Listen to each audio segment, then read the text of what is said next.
Hello, dear friends. Here we are with another study of the book Courage by several spirit authors by through the mediumship of Francisco Cândido Xavier. What a blessing to be with you today. And we have chapter 15 by the Spirit Emmanuel today through the mediumship of Francisco Cândido Xavier.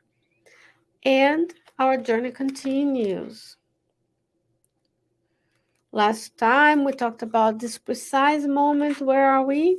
And today we are talking about renewing ourselves, right? After all, we are here to improve, we are here to love, we are here to help, we are here to serve. So Emmanuel is going to bring us some items for our consideration. And we like to study in depth, right? We want to look at how the spirits use the words, how they organize the content. All of that is important. So there are 9 paragraphs on this message, very concise, as Emmanuel says. So we'll bring you the highlights of the discussion. Shall we?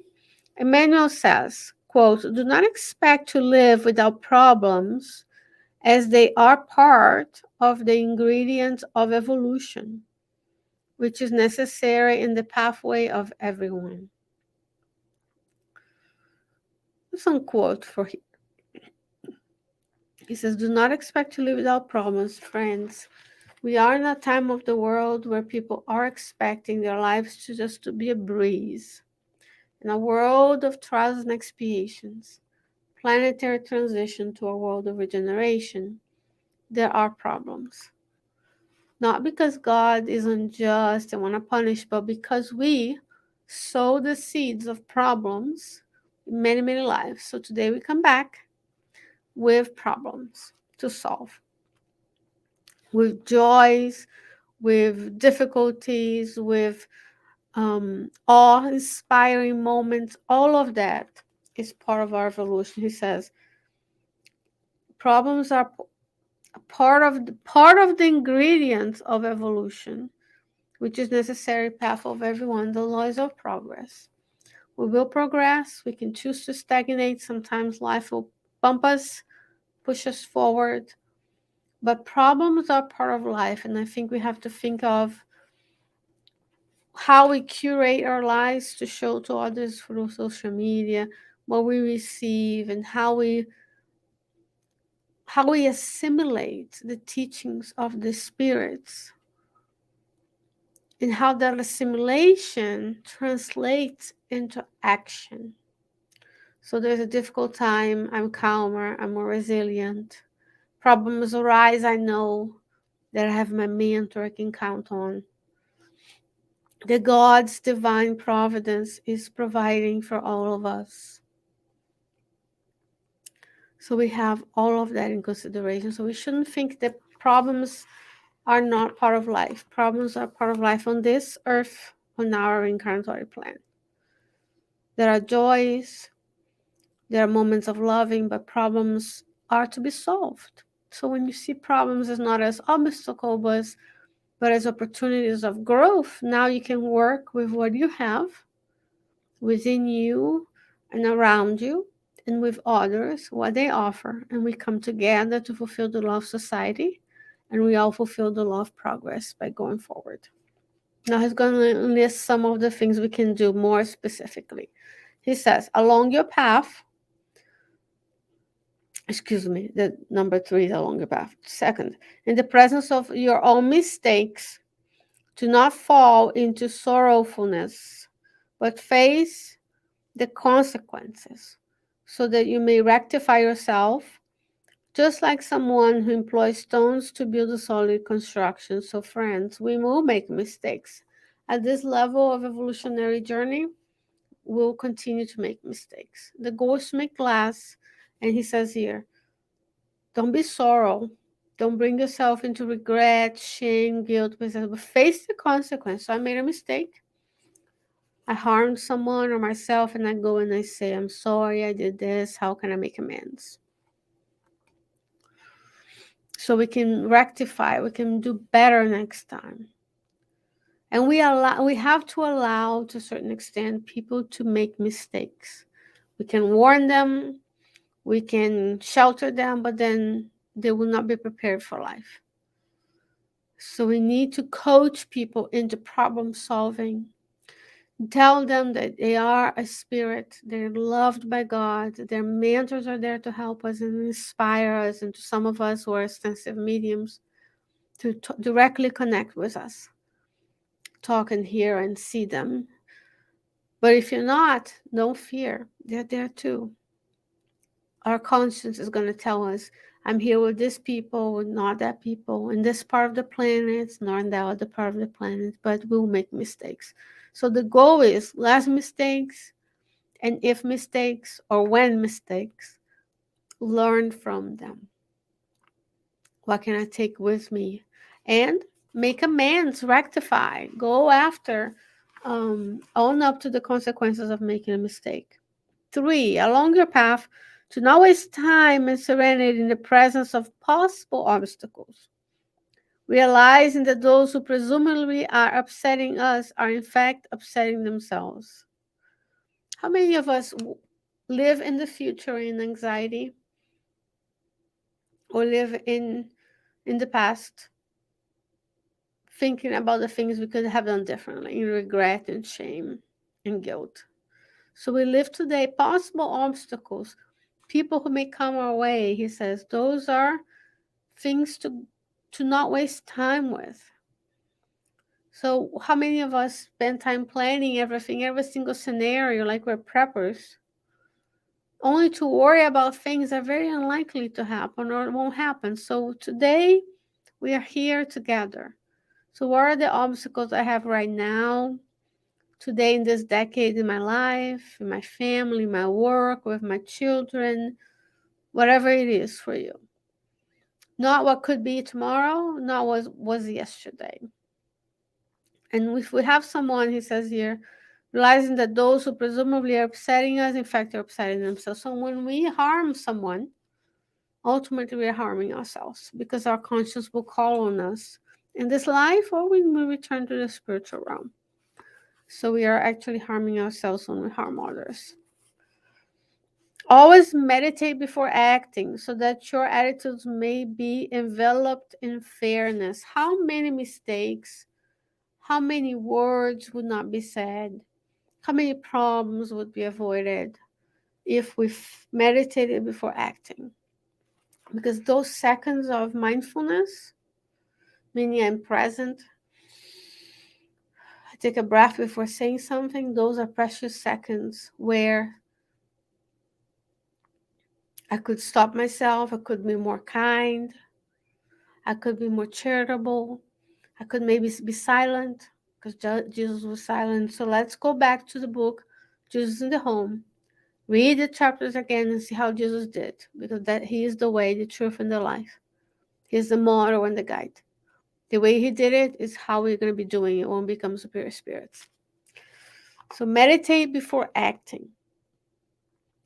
5, do not demand perfection, neither on others nor on yourself, but try to improve as much as possible. How many of us think we should do it all the time, everywhere, for everyone, and very well? We hold our horses. We're not Jesus. We're not God. We didn't come by ourselves on the planet to solve all the problems of the planet. There are 8 billion people. So we solve what we can solve. Well done. And then slowly we build the ability, the knowledge, the connections, and the relationships to do more, and more will be given to us. First, we'll fulfill our small acts, our small things, and then more will be given when we prove ourselves. Therefore, also fulfilling the law of society in the end, where we complement each other. But we don't expect perfection. We're not superior spirits yet. We don't expect the other to be perfect. We're not perfect. Why should they be perfect? Of course, there are spirits who are more elevated than we are, who make better choices every day, who are here in missions. Of course, there, but there are also the majority, which are you and I, who are here to redress, expiate, repair, so on and so forth. Right? So we're not perfect, but we try to improve. Every day you do better. You didn't do well, you do better. 6, and I was wrong. And now when we try to improve, I was wrong because I missed one item because it's one line, 3 phrases. So we actually have 10, which makes sense. Why would he write 9 things when he could have written 10, right? Simplify your habits. That's number 6. Now, minimalist all the way, and I wish we were, right? Can we use less resources? Can we free up our space? Can we free up our time? Less things to care for? Less money we have to spend cleaning, organizing, storing. Now we have free up mental energy to do things for others, to care for others, to help. Some of those financial resources can be donated to the Spirit Center, to other causes. Simplify your habits. We tend to maximize, well, let's simplify. Prayer, short, concise, from the heart, not worldly. By our lives, our homes, the way we interact with others, how we dress, all of those things are part of habits. Especially if before acting, you meditate. Before buying the car, you meditate. Before buying the clothes, you meditate. Before doing this, you meditate. We simplify. We look for ways to simplify. That's a manual. 7, try humbleness and silence every time that violence or irritation cross your path. Again, remember, we're not expecting for others from number 5 perfection. But he says, try humbleness and silence. That could be something we could improve on, right? Talk less, listen more, help more. Number 8, talk about your obstacles only with those who are able to help to your benefit, with discretion and goodness. So we shouldn't be going around oversharing, because oversharing is not vulnerability. To be vulnerable is to be able to come to your spouse and say, I'm really sorry for X, Y, Z. When you said this, I felt this way. To the coworker, I'm sorry I did this and it didn't reflect well on you. How can I do better? One thing is vulnerability, the other thing is oversharing. People have enough of their own burdens for us to be going around talking about everything that is wrong with our lives. And of course, we have to talk with some people, share experiences, and find solutions together. But he says here, only talk about your obstacles with those who are able to help. So not everybody needs to know everything. Not everything that comes through the thoughts needs to come out of the mouth, right? So we have to be humble and know I'm working. Maybe silence, because he said first you be humble and try silence. Now you only talk about obstacles, those who can benefit you. 9, in the presence of conflicts, and who doesn't have conflicts?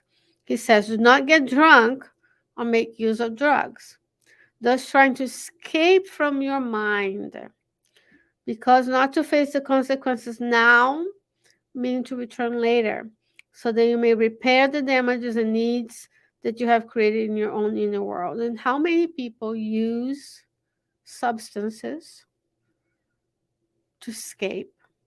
Alcohol, escape. 1/2 cup, 1 cup, 10 cups, escape, and poisonous. Because alcohol is a toxin. Science already proves it. There's no safe amount of alcohol that does not cause negative health outcomes for you. And that's in the book of Salvador Luis as well. He explains to us the spirits that are around people when they congregate around drinking. And drugs, people think just legalizing drugs will save the problems of life. Any drugs, legal drugs and illegal drugs, right? Alcohol is a toxin that people like to ingest because they like the effects on their body, such as other drugs, cocaine, amphetamine, marijuana. Right? He says, do not do this because you're trying to escape from your mind. We need to be develop work with someone, with a counselor, a psychologist, heal the traumas of the past, work in building tools within ourselves to be more resilient. And I know that's not a popular saying. People like what they like, and people are going to do what they're going to do. And Spiritism does not forbid anything, but it shows you there's certain things that are no. And then there are consequences to the actions that we take. And I can always already feel the people crickets. But this is not me. In the present, this is a manual. I'm going to quote the whole thing and I won't make any comments to make a point. Quote, in the presence of conflicts, do not get drunk or make use of drugs, thus trying to escape from your mind. Comma, because not to face the consequences now means to return later, so that you may repair the damages and needs that you have created in your own inner world. So we have to face now, and that we are in a time of in the earth where people are looking to repair the trauma and prevent the trauma from going to the next generation. There is help. There are tools available like Better Health, where you can find a counselor online. There are mental health counselors, psychologists, social workers, psychiatrists in your neighborhood. So there are tools, and society is more accepting of the fact that we need helping always. Nobody judges you if you break a bone. So we need to take care of our psychological and mental wellness as well. Last but not least, quote, remember that you are an eternal spirit. And if you have peace of mind, then you will always be inaccessible to any kind of offense or disturbance. Unquote. And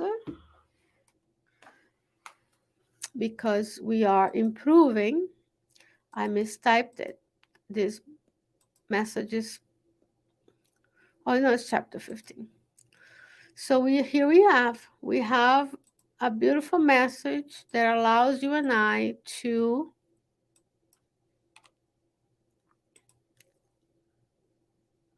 study and talk about how we can renew ourselves each and every day, how we can be better in our interactions with others when obstacles come, when conflicts come. But let's simplify, let's meditate, let's be of service. Let's look at the pains and tribulations of life as the chisel that will sculpt us towards evolution.